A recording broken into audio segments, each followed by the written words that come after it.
Karl Troedsson, General Manager of DICE. We're here to talk about Battlefield 3. So, you know, what's new? I hear jets are back.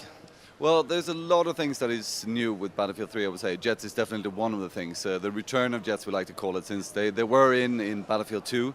That came out already back in 2005. But Battlefield 3 is a lot of things, but it's absolutely first and foremost the biggest and best Battlefield game we have ever built at DICE. And what I mean by that is like we both have single player, co-op and multiplayer in the base product. Then we have like smaller pieces of new features and new innovation, like the jets, like the 64-player maps on PC, etc.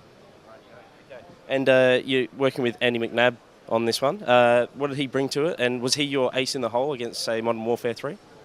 I wouldn't say ace in the hole. Andy McNabb has helped us out as a consultant on the product, amongst others. We have had a lot, but he's definitely the one that's most recognized. He's been helping out with anything from motion capture, you know, telling the motion capture actors, you know, how should they move, etc.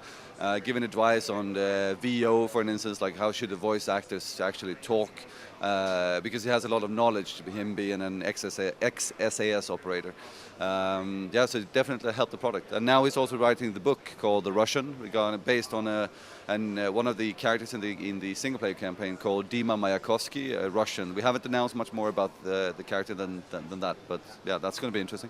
Okay. So, I mean, obviously this year it seems like a real shootout between Battlefield and Modern Warfare 3. So, I mean, do you look at what they do and try and improve on that, or, you know, like what do you guys sort of take from that to, you know, not to, you know, copy and put into your game, but what do you do to try and improve your own, you know, your own product?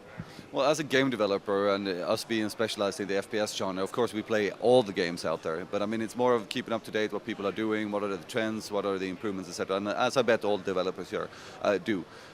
In our case, we're very focused on building a true Battlefield game, so we are not too concerned with what they're doing, you know, looking at their features.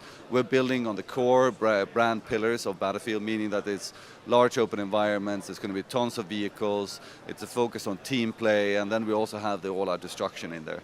I mean, they're doing good stuff as well, but we're focusing on building the best game based on the Battlefield core values. And arguably, Battlefield's probably, I guess, best experienced on PC. So, like, how do you guys, you know, port that to the consoles? And, you know, I mean, you got 64 multiplayer on PC, and is it 24 multiplayer on the console? So, just tell us about the little bit of differences and the challenges that you have in converting them.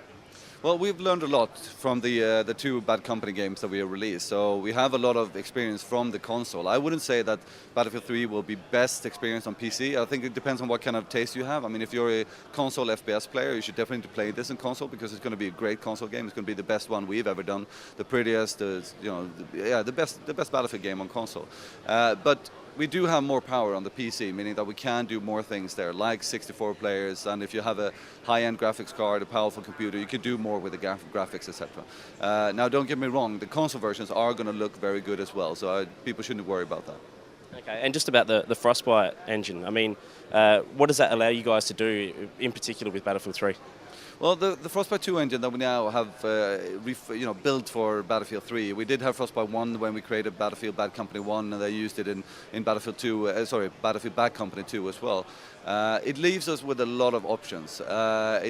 Some of the new things that we have in there is like a new animation engine that's been developed in help by EA Tech, Central EA Tech, and the sports title actually, which is really giving us the possibility to do very lifelike animations, have a lot more animation in the engine and these kind of things.